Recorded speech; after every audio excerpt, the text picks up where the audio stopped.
Olá pessoal, eu sou o pastor Han-Kyu Lee, responsável pela pregação da história da missão. Mas antes de começar a falar sobre a história da nossa missão, primeiramente, quero falar de Jesus,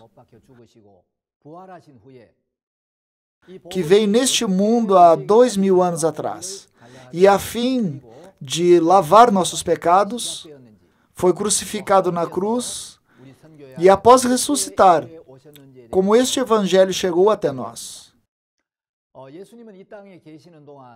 Quero falar sobre isso resumidamente. E depois direi como a nossa missão se iniciou e como Deus tem trabalhado dentro da nossa missão. Falarei sobre isso. Enquanto Jesus esteve nesta terra, embora ele não tenha escrito nenhum livro, mas treinou seus discípulos. Após Jesus ressuscitar, os apóstolos começaram a pregar o evangelho com intrepidez. A pessoa que deixou os primeiros relatos sobre o cristianismo foi uma pessoa chamada Eusébio. A história da igreja que ele apresentou, o livro dos mártires de John Foxe e o rastro de sangue do Dr. J.M. Carroll. Vendo estas histórias da igreja, os apóstolos que receberam os ensinamentos de Jesus, como foi o fim das suas vidas pregando o evangelho? E a igreja, a fim de pregar este evangelho e guardar este evangelho, quantos sofrimentos teve que suportar e quantas dificuldades teve que passar. Está relatando detalhadamente sobre tudo isso. Vendo os relatos desses historiadores, dentre os 12 discípulos de Jesus, o discípulo mais novo e que viveu mais tempo, dizem que foi o apóstolo João. Mas João, partindo deste mundo, a era dos apóstolos termina por aí. Mas estes apóstolos treinaram seus discípulos. Por isso, os discípulos representativos que o apóstolo João treinou foram Inácio e Policarpo. Foram estes dois. Estes receberam a fé e a crença dos apóstolos diretamente e fizeram o papel de ponte, passando para a próxima geração.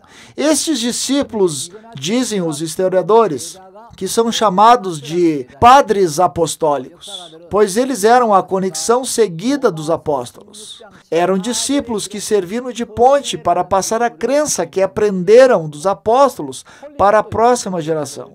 Por isso eram chamados de padres apostólicos.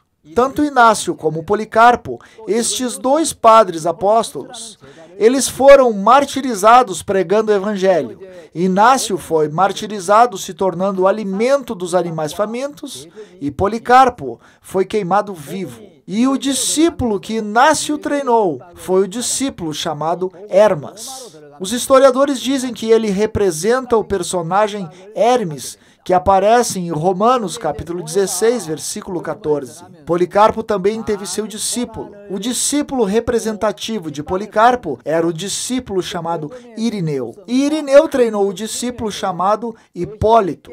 E quando o evangelho foi anunciado, a perseguição e a oposição sempre esteve acompanhada. O evangelho entrando no judaísmo, houve a perseguição do judaísmo. E esse evangelho entrando para Roma, acabou recebendo a perseguição nacional do Império de Roma. Mas a igreja, anunciando o evangelho, passando por muitos sofrimentos e perseguições, a pureza do evangelho e a vitalidade espiritual foram se expandindo com mais força. E milhões de mártires derramaram sangue. Por meio do sangue derramado desses mártires, o evangelho conquistou Roma. E em 313 depois de Cristo, no Império de Constantino, o cristianismo foi autorizado. A perseguição e a tribulação, pelo contrário, fez com que a fé dos mártires brilhasse cada vez mais. pela qual se tornou adubo concentrado para o crescimento da igreja. O Império de Roma, perseguindo o cristianismo,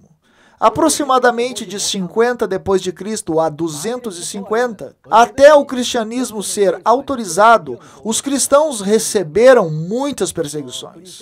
Vendo os relatos que os historiadores deixaram, havia as 10 perseguições do Império de Roma. De tão severa que era a perseguição, os cristãos entravam no túmulo do subsolo que ficava próximo de Roma. Faziam covas, sem poder ver o sol. E, caso fossem pegos, a qualquer momento poderiam perder as suas vidas. Eles serviam o evangelho em meio a esses perigos. Os cristãos estavam no túmulo que ficava no subsolo para servir ao Senhor da terra. Eles dizem assim. E também, o Império de Roma achava que perseguindo a igreja forçadamente, a igreja cairia e que o evangelho desapareceria dessa terra. Mas quanto mais a perseguição era severa, a igreja crescia com mais força. Por isso, Satanás começa a criar novas estratégias. Junto com essas perseguições severas, começou a surgir pessoas que começaram a atacar o cristianismo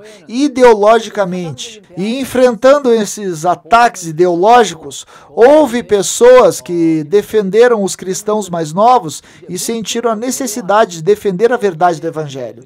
Por isso, quando a igreja estava enfrentando esses ataques ideológicos, houve pessoas que se dedicaram em defender a igreja e os cristãos mais novos, por meio de textos. Eles se dedicavam nesse trabalho. Essas pessoas eram chamadas de apologistas. Dentre os apologistas, os representantes foram Justino e Tertuliano. E Justino é martirizado por ser apologista. De qualquer forma, o evangelho conquistou o Império Romano. Corrigindo. De qualquer forma, o evangelho conquistou o Império Romano. O cristianismo foi autorizado e durante o Império de Teodósio, o cristianismo foi proclamado como a religião oficial do Império. Portanto, com a autorização do cristianismo, as perseguições foram suspensas. Assim, o cristianismo rapidamente começou a ser secularizado. Superando a perseguição, o evangelho havia conquistado Roma, mas o cristianismo sendo autorizado, a igreja melhorou em quantidades, mas perdeu muito em qualidade, dizem os historiadores. Por isso, em 313 d.C., o Edito de Milão, que foi promulgado por Constantino, por um lado foi gratificante pelas perseguições terem sido suspensas, porém a igreja começou a se corromper fortemente, segundo historiadores. Por isso, com a autorização do cristianismo, as perseguições sendo suspensas, a pureza e a limpidez da igreja foram se ausentando pouco a pouco. E os líderes cristãos começaram a perder o interesse no evangelho do perdão dos pecados eterno e a fé da justiça e a certeza da salvação exata através do verdadeiro sangue de Cristo. Após o século V, o catolicismo de Roma começou a crescer pouco a pouco e o evangelho foi se modificando e as igrejas foram se corrompendo. Até a reforma protestante de Martinho Lutero na Alemanha no século XVI, a alta Idade Média teve fim no ano 1000, na Idade das Trevas. Portanto, mesmo na Idade das Trevas, houve preciosos servos, trabalhadores do Evangelho e cristãos da fé que perceberam a verdade do Evangelho e propagaram com intrepidez. É claro que, devido às perseguições, muitos dados de relatos desapareceram e temos o lamento de não podermos conhecer especificamente a vida deles. Mas, mesmo na Idade das Trevas, há relatos sobre preciosos trabalhadores que perceberam a verdade do Evangelho e anunciaram o Evangelho. Ainda muitos estudiosos fazem pesquisas a respeito. Por exemplo, no século XIV, na França, houve um trabalhador admirável do Evangelho chamado Pedro Valdo. Pedro Valdo recebeu muita perseguição pelo fato de se opor contra as doutrinas corrompidas do catolicismo. E os que seguiam a Valdo eram chamados de valdenses. Vendo nos relatos de alguns historiadores, mais de 1 milhão dos cristãos dos valdenses foram mortos pelo catolicismo em Roma. No século XIV, na Universidade de Oxford, havia um professor que era jovem intelectual, João Wycliffe. Pelo sangue de Jesus derramado na cruz, todos os nossos pecados já foram lavados perfeitamente e nos justificou. Ele, percebendo a verdade do Evangelho, começa a pregar esse Evangelho com coragem. Na época, muitos clérigos não conheciam a Bíblia e estavam bem corrompidos. Wycliffe passou muitas dificuldades por reprovar os clérigos corrompidos e chamar os papas de anticristo. Ele ganhou um apelido muito glorioso de Estrela d'Alva da Reforma. E chegando no século XV, Boêmia, que é a Tchecoslováquia de hoje, lá em Boêmia, Jerônimo e Jan Hus, essas pessoas se levantaram para propagar o Evangelho com bravura. O Jan Hus era reitor da Universidade de Prada, porém aos 46 anos de idade morreu queimado vivo, pregando o Evangelho. Quando eu li sobre Hus e seus testemunhos, me surgiu muita admiração. A fim de proteger o Evangelho, de propagar o Evangelho, por isso nós podíamos encontrar este precioso Evangelho nos dias de hoje. Me surgiu esses corações. E chegando no século XVI, Martinho Lutero lidera a reforma protestante na Alemanha. E em seu contemporâneo, uma pessoa chamada William Tyndale, na Inglaterra, percebe a verdade do Evangelho. E, anunciando o Evangelho, percebe que não é possível abrir os olhos das pessoas ao mundo espiritual sem que leiam a palavra de Deus. Por isso, o William Tyndale entrega toda a sua vida para traduzir, publicar e fornecer a Bíblia. Por isso, ele foi expulso, não podendo mais continuar na Inglaterra. Indo para outros países da Europa, ele fez trabalhos contínuos de traduzir a Bíblia, publicar e fornecer. Depois ele foi queimado vivo. Tyndale, sendo martirizado no final, faz a seguinte oração: Senhor, abre os olhos ao rei da Inglaterra. Após esta oração, ele desaparece pela fumaça do fogo. Depois, personagens como John Knox, na Escócia, e Ulrico Zwinglio, na Suíça, lideraram a reforma protestante. E no século XVI, havia um encontro do movimento do rebatismo, que contrariava o batismo em crianças não convertidas. Era chamado de anabatista. O batismo se recebe após o perdão dos pecados. Por isso, o batismo infantil, que foi dado às crianças, elas que ainda nem haviam percebido os pecados e nem conheciam o sangue da cruz, mas o batismo era dado às crianças.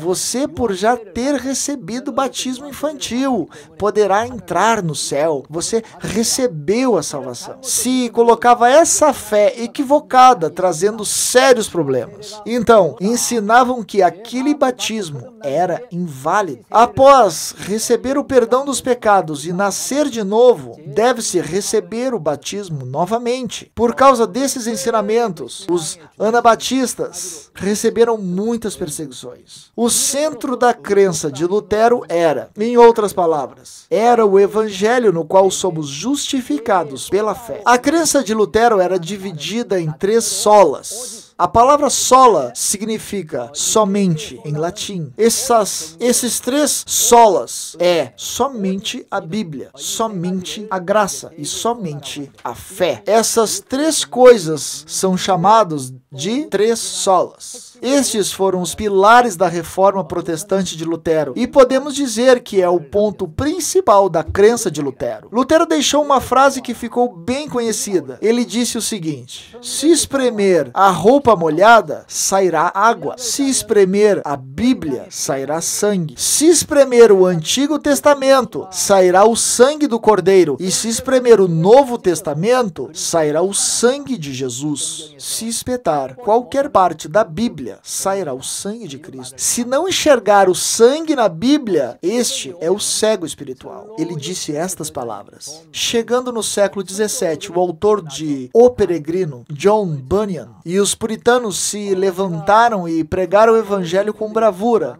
Existem muitos trabalhadores do evangelho brilhantes, e quando leio os seus testemunhos, os admiro muito, e automaticamente surge respeito por eles. Eu, pessoalmente, lendo o testemunho de John Bunyan, foi muito gracioso e fiquei muito emocionado. John Bunyan, quando ele estava muito preocupado com a salvação do seu espírito e de seus pecados, ele ouve uma voz em seu coração.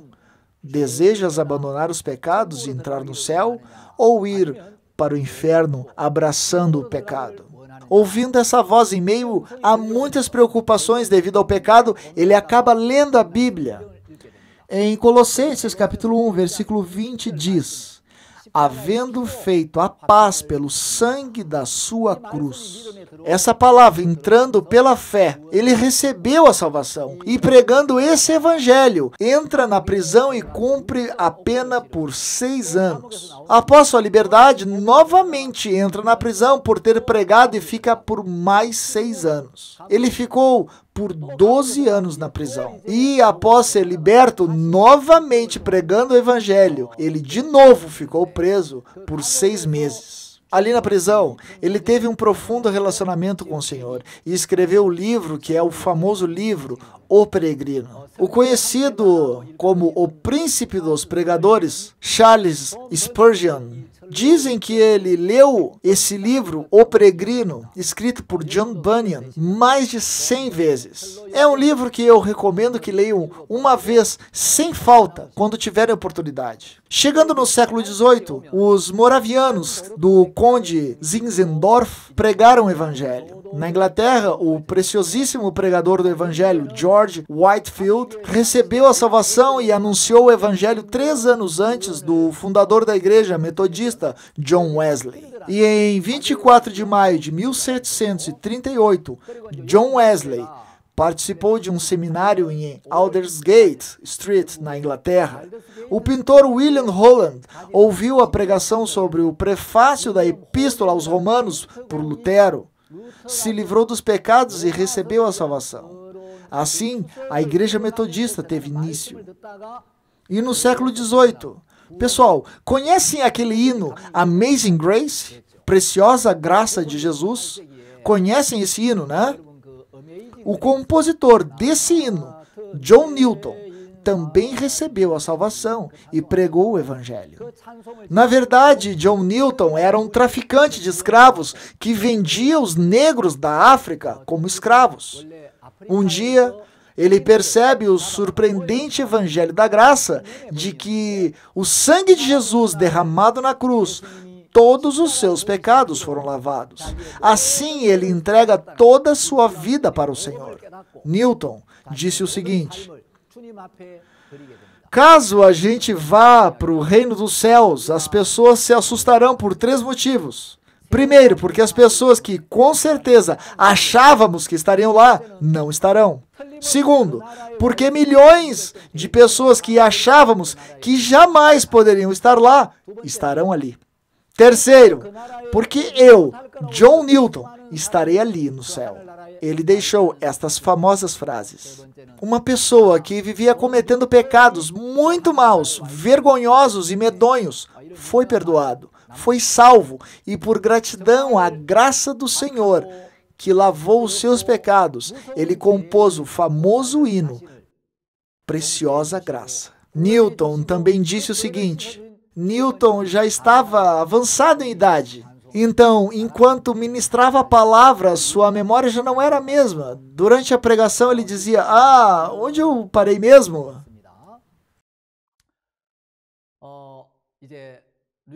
Ele se perdia. Então, seus seguidores e discípulos disseram: pastor, o Senhor pregou o evangelho a vida toda e muitos se converteram a Jesus através do Senhor. Mas agora o Senhor já está avançado em idade e lhe faltam forças. Agora o Senhor pode passar o ministério aos seus discípulos e descansar um pouco. Então, nesse momento, John Newton ficou muito bravo. Esse velho maldoso que pegava as pessoas e os vendia como escravos, ainda pode abrir a boca e testificar o amor e a graça de Cristo que me salvou. Mas como eu vou parar de testificar este amor? Disse assim, todo bravo. E dizem que até o dia em que ele foi aos braços do Senhor, ele anunciou o Evangelho. Chegando no século XIX, os pregadores do Evangelho representativos foram Charles Spurgeon, na Inglaterra, que era chamado de o príncipe dos pregadores, e D.L. Moody, dos Estados Unidos, Hudson Taylor, da Inglaterra, e Charles Studd. Estes pregaram o Evangelho. Charles Spurgeon nunca recebeu treinamento teológico oficialmente e também nunca foi ungido a pastor. Seu avô e seu pai eram pastores, mas aos 15 anos de idade, no dia 6 de janeiro de 1850, ele andava de igreja em igreja à busca do Evangelho. Mas nesse dia estava nevando tanto que ele não pôde ir à igreja onde congregava. Então, pensando em prestar culto numa igreja próxima, viu do lado que tinha uma igreja metodista chamada Metodista Primitiva. Chegando nessa igreja, o pastor da igreja também não pôde comparecer pela forte nevasca. Por isso, um irmão disse que ele mesmo ministraria a palavra pela ausência do pastor. Então pregou a palavra de Isaías com o tema: Espere no Senhor. Ouvindo essa pregação, Spurgeon recebe a salvação no dia 6 de janeiro de 1850. Após receber a salvação, ele anunciou este evangelho com bravura a vida toda e houve muitos conflitos com os teólogos liberais. E no século XIX, D.L. Moody pregava o evangelho em Chicago, indo até a Inglaterra realizar seminários. Moody também frequentava a igreja desde pequeno. E também era uma pessoa com pouca formação acadêmica e também nunca foi ungido a pastor. E mesmo assim ele pregou o evangelho para tantas pessoas, ao ponto de podermos dizer que ele foi o melhor pregador do século XIX. Uma das pregações que D.L. Moody mais ministrava eram sobre os 3 R's. As 3 palavras que se começam com R, ruin by sin, ruína pelo pecado. Segundo, redemption by Christ, redenção por Cristo. Terceiro, regeneration by the Holy Spirit, regeneração pelo Espírito Santo. Esta era a pregação geralmente ministrada por D.L. Moody. A pregação de Moody explicava de como chegamos a cair por causa do pecado e quão grave e perigoso é a consequência disso. Nos mostrando isso, fazia-nos arrepender. Segundo, nos explicava que pelo sangue de Jesus derramado na cruz, fomos remidos do pecado e da destruição. E que por meio do Espírito Santo devemos nascer de novo. Ele pregava isso. Pessoal, a nossa missão também está pregando este mesmo evangelho que estes trabalhadores do evangelho pregaram. E o pregador do evangelho representativo do século XX foi Richard Wurmbrand, que passou muita dificuldade por causa dos comunistas pregando o evangelho na Romênia. Na verdade, Richard Wurmbrand era comunista.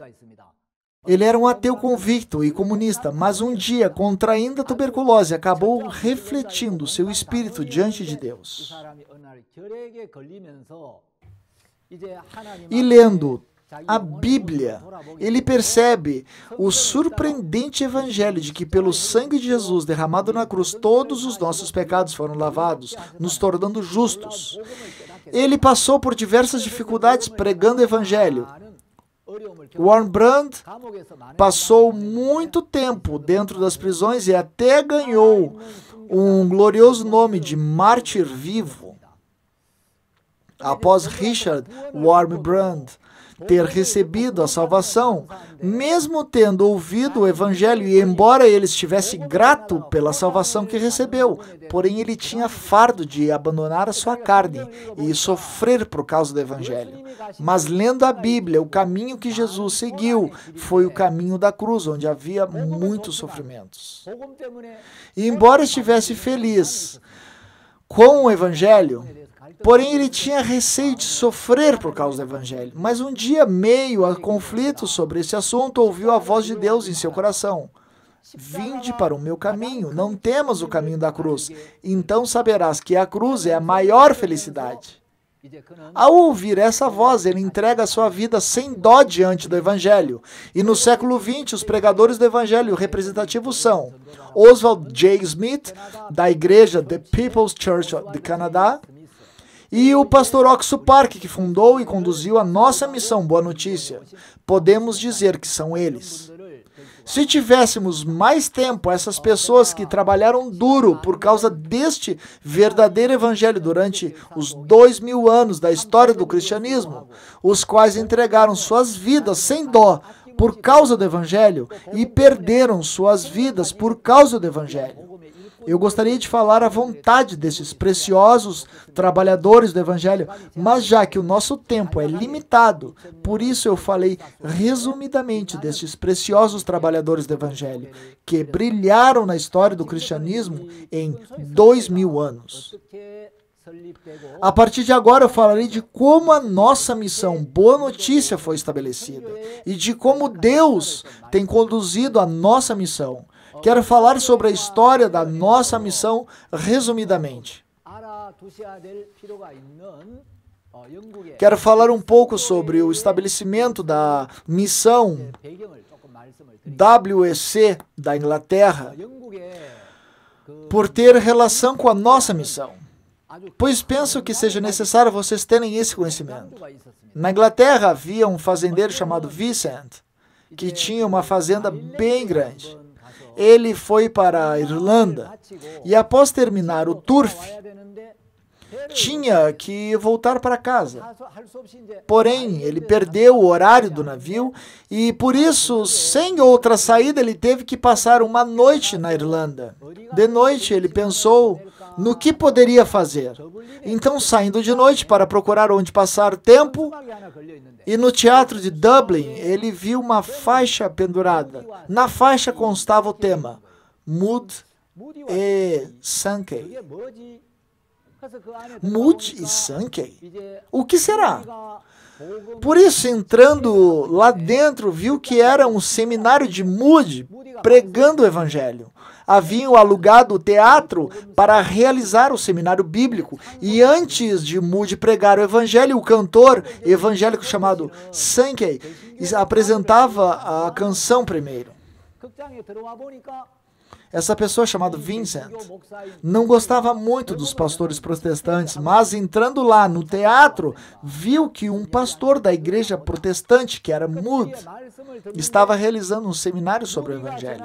E já que ele havia entrado, quis escutar no que seria falado. Ouvindo a palavra que Moody pregava, dentro da palavra ministrada por Moody, durante 1 hora, ele viu que toda a sua vida estava dentro daquela pregação. Nossa, que palavra incrível! A minha vida inteira está dentro dessa 1 hora de pregação. Amanhã eu estarei de volta nesse seminário para escutar mais uma vez.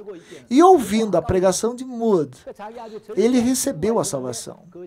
Após receber a salvação, achou que não poderia ouvir esse evangelho sozinho e ficar somente para ele. Ele tinha seu melhor amigo e o nome desse amigo era Edward Studd.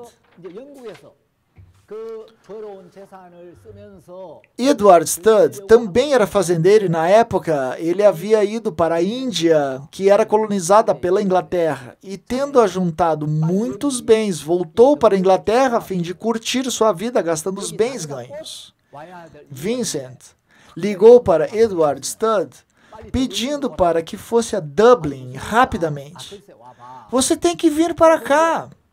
Se não estiver muito ocupado, venha para Dublin rápido. Mas o que houve? Bom, primeiro venha.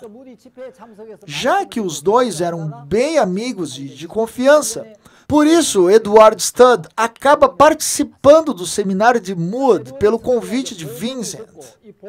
Participando do seminário, ouvindo a pregação e fazendo comunhão, Edward Studd recebe a salvação no ano de 1877. Após Edward Studd ouvir o evangelho, ele achou o evangelho muito precioso e estava muito grato. Por isso, começou a se comprometer em salvar o espírito das pessoas. Por isso, até vendeu seus cavalos para o turf e decide pregar o evangelho. Especialmente, ele tinha 3 filhos e decide pregar para eles. Então, quando chegava o final de semana, ele convidava os pregadores do evangelho em sua casa, servia comida e fazia com que eles ficassem e brincassem com seus filhos. Edward Studd gostava muito de turf e era uma pessoa dotada no esporte, caça e essas áreas. E tendo herdado do pai, seus filhos também gostavam do turf e de esportes. Mas um dia, Edward Studd convidou um pregador em sua casa. Mas esse pregador não era uma pessoa que gostava de exercícios e esportes. Era uma pessoa bem modesta, igual a um professor. E esse pregador, que parecia um professor, assentou os 3 filhos de Edward Studd para fazer comunhão, iniciando a comunhão com a palavra de João, capítulo 3, versículo 16. Os 3 filhos receberam a salvação. Um dos filhos era Charles Studd, que era o segundo, o qual na época gostava muito do esporte chamado cricket. Esse esporte, cricket, era o esporte mais popular daquele país. Ele já foi o capitão da equipe de Cambridge e foi reconhecido como o maior jogador da Inglaterra.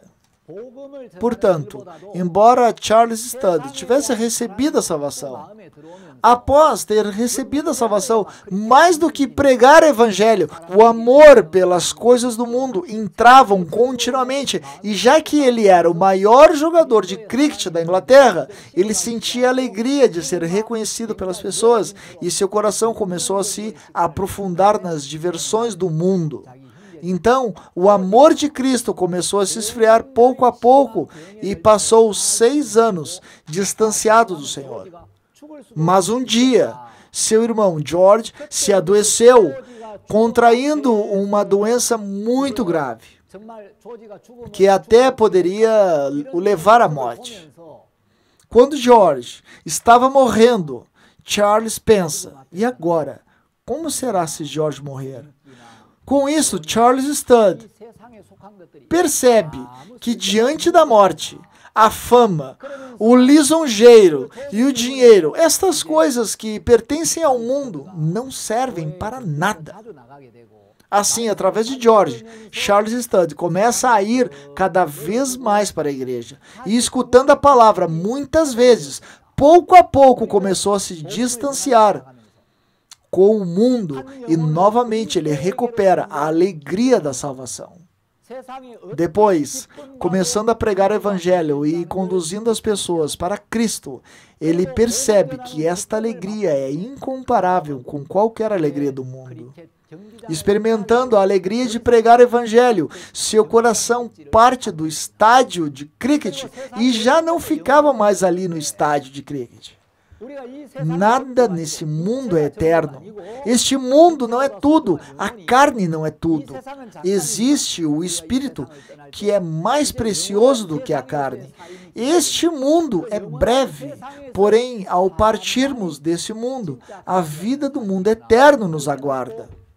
E somente essa vida no mundo eterno é valiosa. Ele, percebendo isso, começa a pregar o evangelho sem parar. Charles Studd, pregando o evangelho continuamente, os 6 amigos que eram da mesma universidade, que também gostavam de cricket, acabaram recebendo a salvação. Eles ganharam o apelido de Cambridge 7. Eles receberam a salvação e se dedicaram em anunciar o evangelho. Até hoje são chamados de Cambridge 7. E estes 7 acabaram indo para a China como missionários. Studd havia ido para a China como missionário e após voltar, quando tinha 50 anos, ele viu uma frase escrita: canibais querem missionários. Depois disso, ele vai missionar em Congo, na África. Ele já estava com 50 anos de idade. Seu corpo estava adoecido. Não tinha patrocinador, por isso a sua esposa contrariou fortemente sobre essa sua ida para a África. Mas, independente disso, Charles Studd entra no Congo e pregando o evangelho lá por 18 anos, ele vai para os braços do Senhor lá na África em 1931. Charles Studd se dizia que era jogador de Deus. Seu genro era o Dr. Norman Grubb.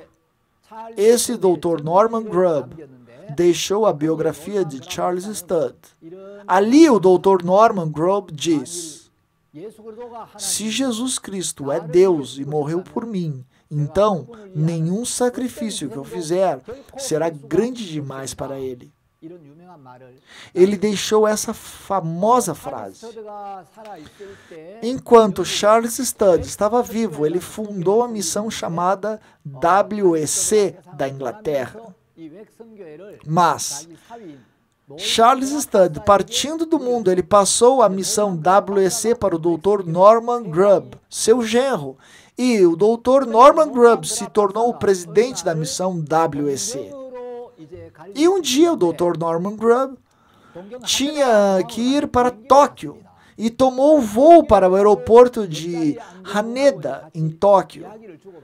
Tomando esse avião, ele trocou assuntos com um passageiro que estava sentado ao seu lado e ele perguntou: olá, até onde estás indo? Ah, eu farei conexão em Tóquio para chegar até a Coreia. Ah, é? Ah, é? Está indo por qual motivo? Ah, eu estou indo como expositor do seminário bíblico a fim de pregar o evangelho. Ah, eu entendi. E qual é o seu nome? E pertence a qual missão? Ah, o meu nome é J. Zalves. Ah, então o senhor é o Dr. J. Zalves, o expositor do avivamento da juventude? Sim, eu sou. E o senhor? Ah, eu sou Norman Grubb, da missão WEC da Inglaterra. Ah, então o senhor é o famoso presidente da missão WEC, Dr. Norman Grubb? Sim, sou eu. Os dois já se conheciam, mas só pelo nome. Porém, casualmente se encontraram dentro do avião. Naquele dia, o Dr. J. Zalves disse: Dr. Norman Grubb, se o senhor não estiver tão ocupado, vamos à Coreia uma vez. Mas o Dr. Norman Grubb disse: Dr. J. Zalves, pelo que eu sei, o cristianismo na Coreia está crescendo numa velocidade muito rápida. E ouvi dizer que as reuniões de oração da manhã são bem fervorosas. Será que há necessidade de eu ir para um país em que o cristianismo está crescendo? Eu gostaria de enviar os trabalhadores do evangelho para países onde ainda não tenha o evangelho. Então o Dr. J. Zalves disse: Dr. Norman Grubb, na realidade na Coreia, superficialmente há muitas pessoas que frequentam a igreja, mas não há muitas pessoas que lavaram os seus pecados no coração exatamente e que obtiveram a fé na justiça. Seria bom que o senhor fosse pessoalmente uma vez. Então, por recomendação do Dr. J. Zalves, o Dr. Norman Grubb acabou indo junto para o seminário que havia na montanha chamada Juan, que ficava ao lado da cidade de Daegu. Centenas de pessoas estavam ali reunidas. Quando chegava de noite, os crentes da Coreia iam para as montanhas e ficavam clamando pelo Senhor, segurando as rochas e as raízes de pinheiros. E o Dr. J. Zalves era o expositor principal do seminário da noite. Por isso, o Dr. J. Alves, subindo ali no palco, disse: pessoal, eu sou, na verdade, o expositor do seminário desta noite. Entretanto, o Espírito Santo me disse que, mais do que eu, ele se alegra que o Dr. Norman Grubb, o presidente da missão WEC da Inglaterra, ministre a palavra. Por isso eu convido o Dr. Norman Grubb. Assim, repentinamente, o Dr. Norman Grubb acabou subindo no palco e o Dr. Norman Grubb ministrou sobre a vida do cristão renascido. Mas os crentes que escutando a pregação, enquanto a palavra estava sendo ministrada, os ouvintes começaram a cochilar um por um. Quando uma pessoa renascida ouve a pregação do expositor renascido, o coração revive e ganha força no coração. Mas por que essas pessoas estão cochilando? E perguntou para o tradutor: como estás traduzindo? Está traduzindo direito? Como tu está traduzindo? Eu estou traduzindo de tal forma. Então viu que não é problema na tradução. Então o Dr. Norman Grubb pensou profundamente: qual é o problema? Por isso o Dr. Norman Grubb fez uma pergunta: dentre vocês, eu certamente nasci de novo. Eu lavei todo o pecado que está no meu coração e nasci de novo. Essa pessoa, por favor, levante o seu braço direito diante de Deus. Estavam ali centenas de pessoas reunidas, mas apenas 4 a 5 pessoas levantaram o braço e ainda com incerteza. Por isso o Dr. Norman Grubb viu que, esse era o problema. Embora haja muitas pessoas que frequentem igrejas, muitas pessoas que clamem o nome do Senhor e tenham zelo por Deus, porém não sabem como lavar todos os pecados do coração pelo sangue de Jesus e de como nascer de novo. Não conhecem o verdadeiro evangelho. Foi por isso que o Dr. J. Alves disse que seria bom que eu fosse para a Coreia uma vez. Após o término do seminário, o Dr. Norman Grubb fez uma conexão em Tóquio e voltou para a Inglaterra. Pensando nos crentes da Coreia, ele ficou muito lamentado e disse diante do Senhor: Deus, tenha misericórdia da Coreia. Naquele país tão difícil, há tantas pessoas que buscam Deus zelosamente, mas a maioria não sabe como podem nascer de novo. Que o Senhor tenha misericórdia do povo coreano. Dizem que ele foi embora orando sinceramente. O Dr. Norman Grubb, estando lá na Inglaterra, numa igreja próxima, convidou para ministrar a palavra. Por isso, o Dr. Norman Grubb, naquele dia, foi junto com os seminaristas que estavam sendo treinados para a missão WEC. E antes de ministrar a palavra, ele pediu ao seminarista Kees Glass, que era natural da Holanda, para que testemunhasse. Bom, hoje, antes de ministrar a palavra, iremos ouvir o testemunho de um dos nossos seminaristas. Por isso, o irmão Kees Glass foi na frente e começou a testemunhar. Após dar o testemunho, o Dr. Norman Grubb anunciou naquela igreja: pessoal, esse irmão Kees Glass, que acabou de testemunhar aqui na frente, ele será enviado como missionário para a Coreia do Sul. Mas o irmão Kees Glass estava orando para ir para o Nepal e havia solicitado o visto para o Nepal. E o Dr. Norman Grubb nem havia demonstrado e comentado sobre isso com ele, mas anunciou que futuramente o irmão Kees Glass seria enviado como missionário para a Coreia do Sul. Mas para que eu iria para a Coreia? Porém, após um mês, o governo do Nepal mandou um comunicado para o irmão Kees Glass dizendo que não poderia receber o visto de missionário para ele.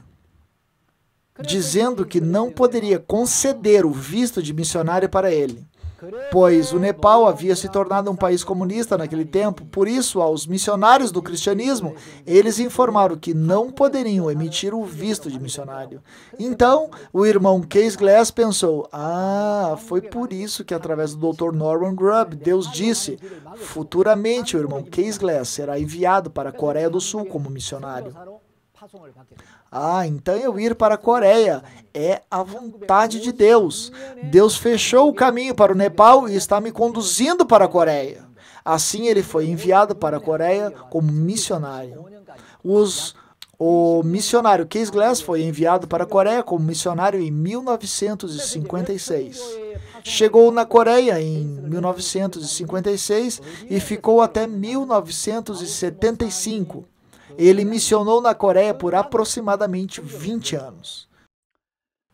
Por isso, sendo enviado pela missão WEC, o missionário Case Glass foi enviado para Sunsan, que era a cidade natal do pastor Oksu Park. Então, quando o pastor Oksu Park estava no ensino fundamental, de vez em quando o missionário Case Glass ministrava a palavra na igreja que o pastor Park frequentava e também ensinava inglês na escola de Sunsan. Já que esse missionário ia na igreja do pastor Park, que era presbiteriana, e também ia na escola do pastor Park, os dois ficaram bem próximos pessoalmente, e de vez em quando o pastor ia na casa desse missionário. E uma vez, quando o pastor foi na casa desse missionário, ele estava dobrando panfletos. Missionário, o que o senhor está fazendo? O nome coreano desse missionário, Case Glass, era Kisu. Ele falava o coreano fluentemente, falava bem o coreano e de uma forma divertida, mas na época ele não falava o coreano muito bem. Eu estou dobrando os panfletos para evangelizar. Missionário, quando o senhor for evangelizar, eu posso ir junto? Neste momento, o missionário Case Glass respondeu, você já nasceu de novo? Você já recebeu a salvação? Desde pequeno, o pastor frequentava a igreja presbiteriana junto com a sua mãe, mas você já nasceu de novo? Você já recebeu a salvação? Era a primeira vez que ele havia recebido esse tipo de pergunta. Missionário, eu ainda não recebi a salvação. Eu nunca nasci de novo. Mas se você não recebeu a salvação, como poderá evangelizar? Essa pergunta se tornou um grande desafio no coração do pastor. Era quando ele estava no ensino fundamental, então era quando ele tinha uns 15 ou 16 anos. Por isso o pastor pensou, como eu faço para receber a salvação? Como eu faço para nascer de novo? Com isso, ele ficou profundamente preocupado e no dia 7 de outubro de 1962, quando ele tinha 19 anos, o questionamento havia sido aos 15, 16 anos. E um dia de madrugada ele estava orando na igreja e naquela madrugada Deus trabalhou através do Espírito Santo. Na cruz meus pecados já foram lavados pelo sangue de Jesus derramado. Todos os meus pecados foram lavados e me tornei justo. Ele obteve essa fé. Então, nasceu de novo, de pecador para justo. E a partir daquele momento, o pastor começou a pregar este evangelho. E na igreja onde o pastor frequentava, tinha um ancião, chamado Ancião Moon Dokmu. Após o pastor receber a salvação no dia 7 de outubro de 1962, um dia o Ancião Moon chegou dizendo, irmão Park, você não quer entrar na escola de seminário que os missionários estabeleceram? O que se faz ali no seminário?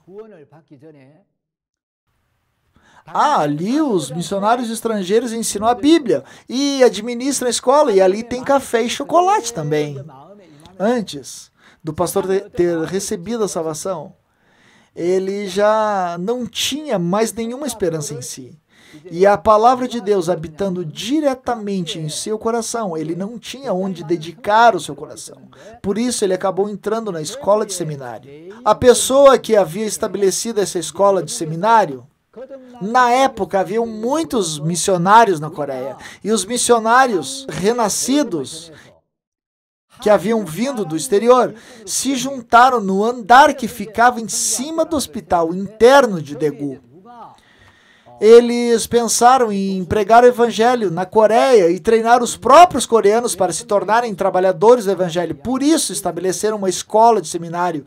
E as pessoas que estavam como professores eram os missionários Case Glass, da missão WEC da Inglaterra, quem mencionei anteriormente, o missionário Derek Ear, que também era da missão WEC da Inglaterra, e seu nome em coreano era Dae-hyuk Won, missionário Derek Ear e o missionário Dick York, da missão Shield of Faith dos Estados Unidos, e o missionário Marlin Baker, da Christians in Action dos Estados Unidos, e a missão CLC da Inglaterra.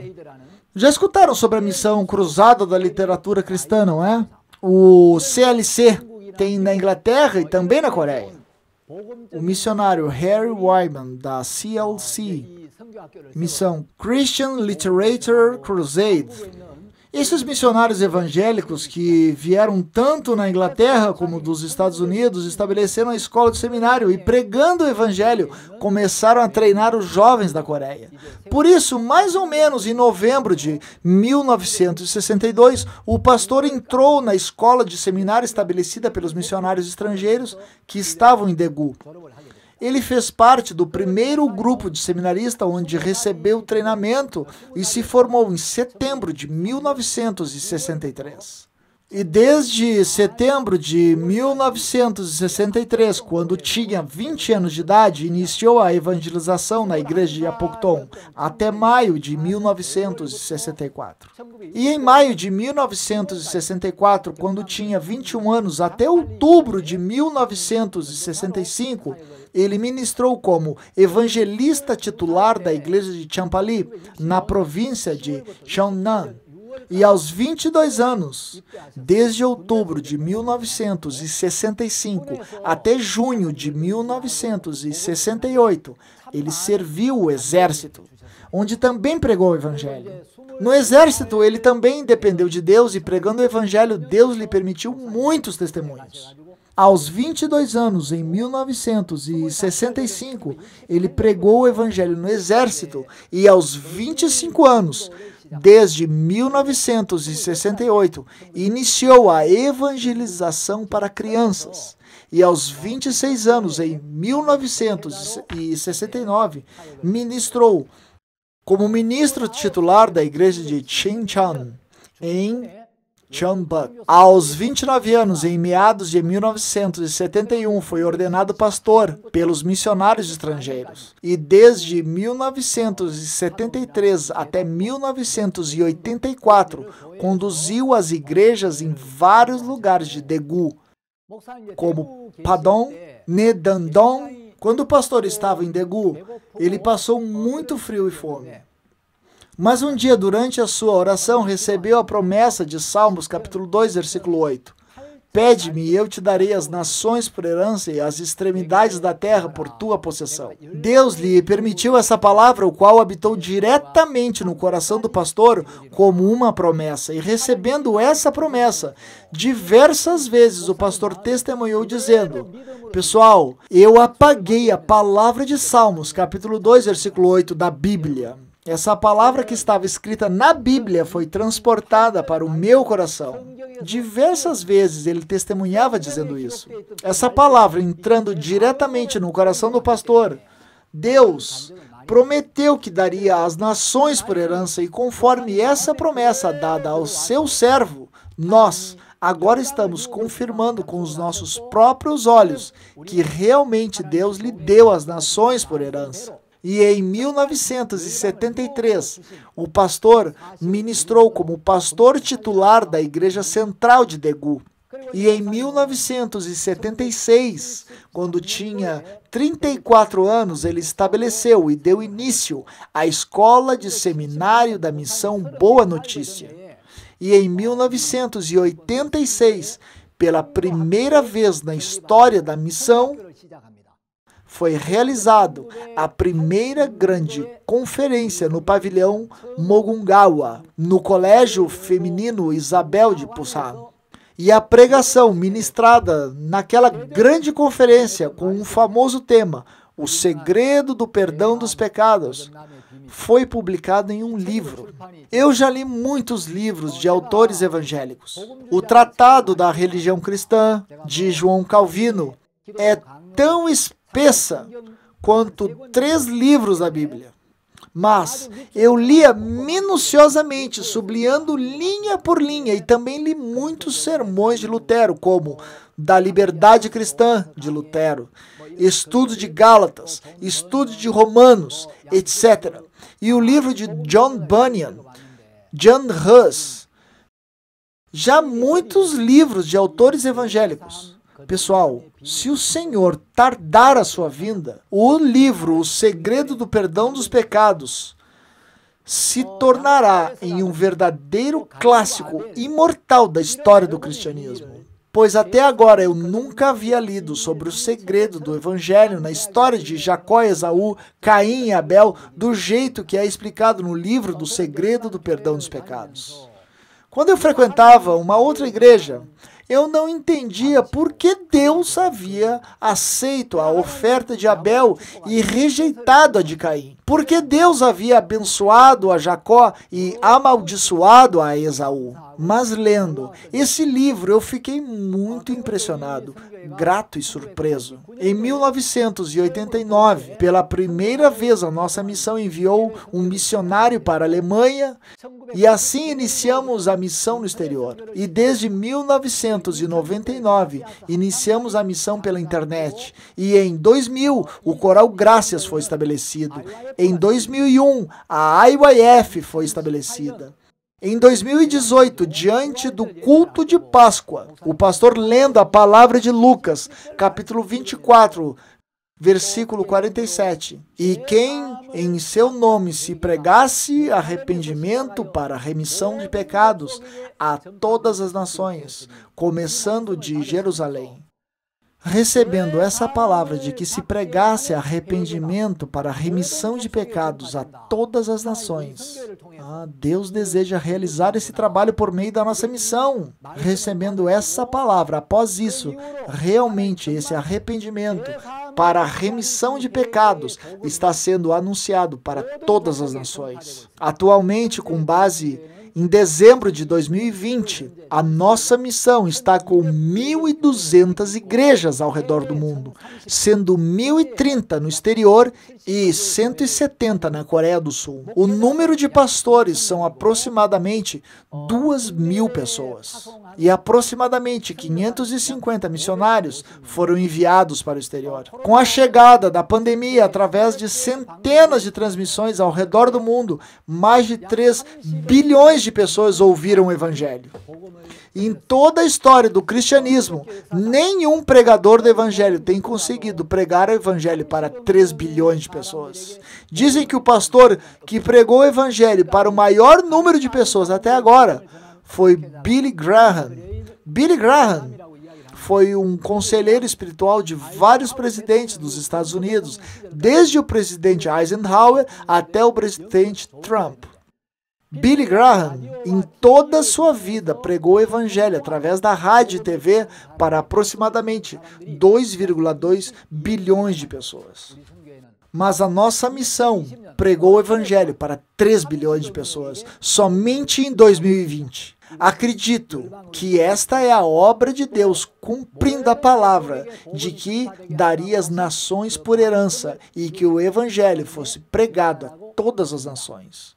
Terminarei por aqui. Obrigado.